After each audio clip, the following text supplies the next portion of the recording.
तो जी हाँ दोस्तों, आज आपको बताने जा रहे हैं क्लास 10th का जो 2025 में क्वेश्चन पूछा गया है बोर्ड एग्ज़ाम में, उस टॉपिक को लेकर आया हूँ। और उस चैप्टर का नाम है आपको नियामक ज्यामिति। और बिहार बोर्ड 2025 का ये बेस्ट क्वेश्चन है। और टोटल इस वीडियो में आपको नियामक ज्यामिति का क्वेश्चन आपको कराएंगे। और इस चैप्टर से आपको मात्र 15 या 20 क्वेश्चन पूछेगा। अब बहुत ही अच्छा इस टॉपिक से प्रश्न आते हैं और बहुत ही ईजी आते हैं। तो वही मैं इस वीडियो में आपको क्वेश्चन लेकर आया हूँ। यहाँ पर देख सकते हैं, फर्स्ट नंबर क्वेश्चन है आपको, ओ 0,0 मूल बिंदु हो और बिंदु पी के निर्देशांक 3,4 हो तो दूरी ओपी। ओपी का फॉर्मूला यहाँ पर लगाएंगे। ओपी इक्वल टू क्या होता है, root under x2 minus x1 के square plus y2 minus y1 के स्क्वायर फार्मूला होता है। तो इसमें ओ है, एक ओ है 0,0 है, एक है आपको पी का निर्देशांक क्या है 3,4 है। ओ का निर्देशांक 0,0 है, पी का निर्देशांक 3,4 है। इसमें x1 मानते हैं, इसको y2 मानते हैं, इसको x2 मानते हैं, इसको y2 मानते हैं। तो यहाँ पर x1 का वैल्यू यहाँ पर रख देंगे।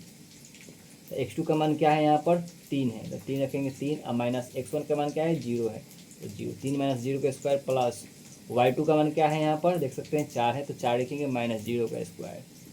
अब रूट अंडर यहाँ पर लिखेंगे, 3 में से 0 घटाएंगे तो 3 ही रहेगा, 3 का स्क्वायर प्लस 4 में से 0 घटाएंगे तो 4 ही होगा, तो 4 का स्क्वायर हो जाएगा।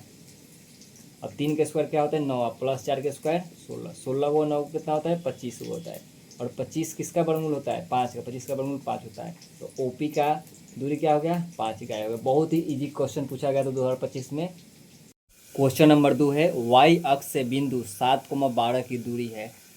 तो वाई अक्ष से पूछता है, तो वाई अक्ष से पूछेगा तो आपको x वाला मान होगा, और x अक्ष से पूछेगा आपको तो वो y वाला मान होता है। तो y अक्ष से पूछा तो x वाला मान क्या है, तो 7 है, इसका आंसर 7 हो जाएगा। अगर y अक्ष से पूछा है तो x का मान होता है, और x अक्ष से पूछता है तो y का मान होता है, ये ध्यान रखना है। तो इसका आंसर क्या हो जाएगा, a हो जाएगा। देख सकते हैं यहाँ पर 3 नंबर क्वेश्चन, बिंदु 7,10 की कोटि क्या होगा है। तो भुज होता है एक, और दूसरा क्या होता है कोटि होता है। तो x को भुज कहते हैं, y को कोटि कहते हैं। तो x वाला मान भुज होता है, y वाला मान कोटि होता है। तो 7 और 10 का पूछा है, कोटि क्या होगा, तो जो y का मान होगा y कोटि होता है, इसका मान क्या हो जाएगा 10 हो जाएगा, तो बी आंसर हो जाएगा। बिंदु 1,5 किस पाद में है, ये पूछता है प्रथम पाद, द्वितीय पाद, तृतीय पाद, चतुर्थ पाद, फर्स्ट क्वाड्रेंट, सेकेंड क्वाड्रेंट और थर्ड क्वाड्रेंट पूछता है। तो यहाँ पर जो प्लस प्लस होता है वो प्रथम पाद में होता है, ठीक है, इसको याद रखना है। जो माइनस और माइनस होता है वो तृतीय में होता है। प्रथम और तृतीय बहुत ही इजी है। प्रथम वाला प्लस प्लस और तृतीय वाला माइनस माइनस होता है। एक होता है माइनस प्लस, एक होता है प्लस माइनस। तो जो माइनस लग जाएगा अब प्लस हो जाएगा, वो क्या हो जाएगा द्वितीय पाद में हो जाएगा, द्वितीय पाद में हो जाएगा। और जो प्लस होगा अब माइनस होगा वो चतुर्थ में होगा, इसको याद रखना है हमेशा के लिए। और देख सकते हैं यहाँ 5 नंबर क्वेश्चन, निम्नलिखित में से कौन सा बिंदु तृतीय चतुर्थांश में स्थित है। तो तृतीय चतुर्थांश का क्या होता है माइनस और माइनस होता है। जो तृतीय चतुर्थांश होता है वो किस क्या होता है, उसका सिंबल माइनस और माइनस। तो देखिए यहाँ पर प्लस है, प्लस है, यहाँ पर प्लस है, माइनस है, यहाँ पर माइनस है और माइनस है, तो ये सी आंसर हो जाएगा। इसको ध्यान देना, इस चैप्टर से बहुत ही इंपॉर्टेंट क्वेश्चन, बहुत ही ईजी क्वेश्चन आते हैं और इसमें नंबर भी आपको अच्छा खासा मिल जाएगा। तो आप लोग इस चैप्टर को अच्छा से रिवीजन कर लीजिए। इसका फर्स्ट वीडियो अपलोड किया हूँ उसी के माध्यम से। तो चलिए 6 नंबर क्वेश्चन पर चलते हैं। क्वेश्चन नंबर 6, बिंदु 3,-3 और -3,3 को मिलाने वाले रेखाखंड के मध्य बिंदु के निर्देशांक क्या होगा। तो मध्य बिंदु का सूत्र क्या होता है, मध्य बिंदु का सूत्र, मध्य बिंदु का निर्देशांक पूछेगा तो उसका सूत्र क्या होता है आपको, x1 प्लस x2/2 और y1 प्लस y2/2 होता है।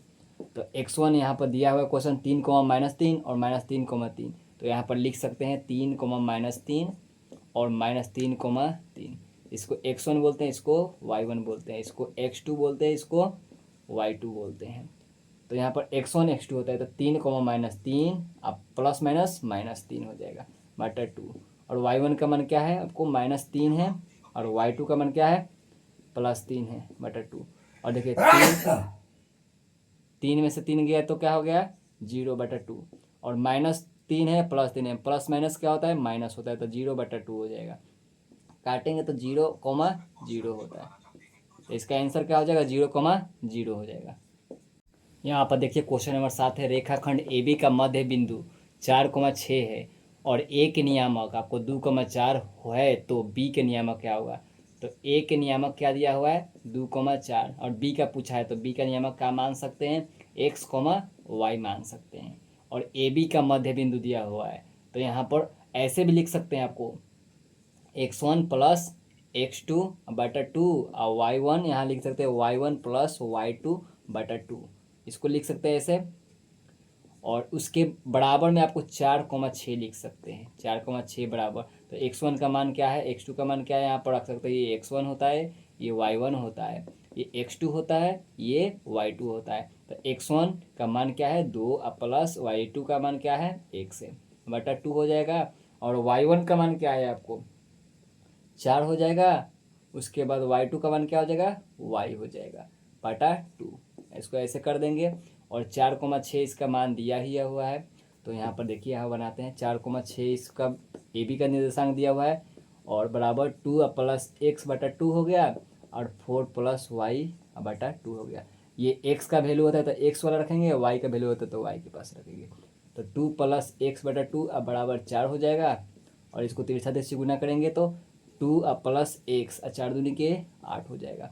और x बराबर 8 को कॉमन लेंगे, प्लस में तो उधर जाएगा तो क्या हो जाएगा माइनस में 2, तो x बराबर क्या आ गया 6 आ गया। उसी तरह y का भी निकालेंगे, 4 प्लस y/2 इक्वल टू क्या हो जाएगा 6 हो जाएगा। इसका भी तिरछा तिरछी यानी कैंची गुना करेंगे, क्रॉस मल्टीप्लाई करेंगे जैसे आप समझिए। तो इसको 1 से इधर करेंगे और 2 से इधर करेंगे, तो 4 प्लस y बराबर 6 दूनी के 12 हो जाएगा। y बराबर क्या हो जाएगा 12 माइनस 4, 12, ये 12 है प्लस में तो हो जाएगा तो 4 माइनस में हो जाता है, y बराबर क्या आ गया 8 आ गया। तो x, y का मान कितना आ गया आपको 6,8 आ गया। तो ये किसका निर्देशांक है, तो बी का निर्देशांक आ गया 6,8। तो इसका आंसर क्या हो जाएगा इसमें 6,8, ऑप्शन नंबर डी। इस तरह का क्वेश्चन हमेशा आता है, इसको अच्छा से रिवीजन कर लीजिए इस चैप्टर को। अब चलते हैं क्वेश्चन नंबर 8 की तरफ। देख सकते हैं क्वेश्चन नंबर 8 है, यदि किसी त्रिभुज के शीर्षों के निर्देशांक -1,0, 5,-2 तथा 8,2 हो तो त्रिभुज के केंद्रक के निर्देशांक। तो इसको भी x1 plus x2 plus x3/2 कर देंगे, y1 plus y2 plus y3/2 कर देंगे, इस पर भी निकाल सकते हैं। तो x1 x2 x3 होता है पहला, तो -1 प्लस 5 प्लस 8/2 और y1 का मान क्या है 0 -2 और +2/2। तो इसको घटा देंगे तो 8 4 12 हो जाएगा, इसमें से घटा देंगे तो 4 हो जाएगा, तो 8 4 12/2 हो जाएगा, 6 बार में कट जाएगा। और -2 और +2 क्या हो जाएगा 0/2 हो जाएगा, काटेंगे तो क्या हो जाएगा 0। तो इसका आंसर क्या होगा 6,0 हो गया। तो इसका ऑप्शन नंबर डी हो जाएगा। चलते हैं क्वेश्चन नंबर 9 की तरफ।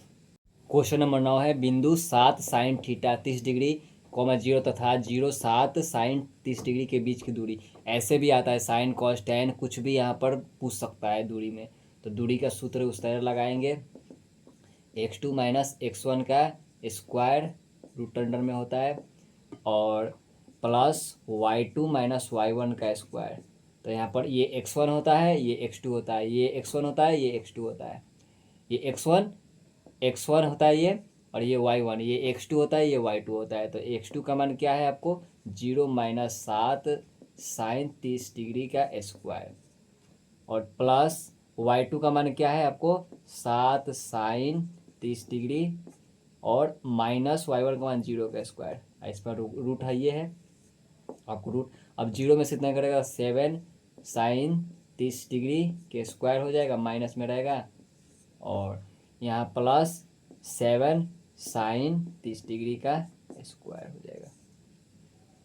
ठीक है, तो इसको अब 7 का स्क्वायर क्या होता है 49, ऐसे कर सकते हैं या इसको काट सकते हैं। -7 गुना साइन 30 का मान 1/2 होता है स्क्वायर, प्लस 7 है तो 7 लिखेंगे और साइन 30 का मान क्या होता है 1/2 का स्क्वायर। इस पर भी रूट रहेगा, पूरा रूट रहता है इस पर। और स्क्वायर से रूट भी काट सकते हैं और नहीं भी काट सकते हैं, तो स्क्वायर से रूट काट देते हैं, दोनों स्क्वायर से एक रूट कट गया, तो -7/2 अब प्लस 7/2। इस तरह भी कर सकते हैं, लेकिन इस वैल्यू के मान से ऐसे नहीं निकाल सकते, काट नहीं सकते हैं। ठीक है, यहाँ से रूट, तो इसमें -7/2 का स्क्वायर कर देंगे और प्लस 7/2 का स्क्वायर कर देंगे। इस पर रूट है और 7 का स्क्वायर क्या होता है 49/2 का स्क्वायर क्या होता है 4। अब प्लस 7 का स्क्वायर 49 हो जाएगा, 2 का स्क्वायर 4, इस पर भी रूट रहेगा। और 4 का एलसीएम क्या होता है 4 ही होता है, तो 49 प्लस 49, 49 कितना होता है 98 होता है, बटा 4 हो जाएगा। तो इसको 49 गुना 49 दूनी 98 होता है, बटा 4 हो जाएगा। इस पर सब पर रूट है, तो इसका 49 का क्या होता है आपको 7 होता है, और इसका क्या होता है इस तरह कर सकते हैं, या इस पर भी रूट है तो इस पर भी रूट कर सकते हैं। तो 49 गुना 2 अब बटा 4 हो जाएगा, तो इसको 7√2 अब बटा इसका क्या होता है 2 हो जाएगा। 4 का वर्गमूल 2 होता है, तो 7√2 और 2 को केवल 2 का मतलब होता है 2 का √2। जो 2 होता है उसका मतलब होता है 2 का √2 होता है। तो एक को यहाँ से कट गया तो ऊपर 7 बचा और नीचे √2 बचा, तो इसका आंसर हो जाएगा 7/√2। आंसर हो जाएगा सी नंबर। इस टाइप का क्वेश्चन आता है, जरूर इस पर ध्यान दीजिएगा। चलते हैं क्वेश्चन नंबर 10 की तरफ। क्वेश्चन नंबर 10 से आपको नेक्स्ट वीडियो में मिलते हैं। तब तक के लिए वीडियो को लाइक कर देना, शेयर कर देना एंड सब्सक्राइब कर देना। फिर मिलते हैं नेक्स्ट वीडियो में, तब तक के लिए बाय।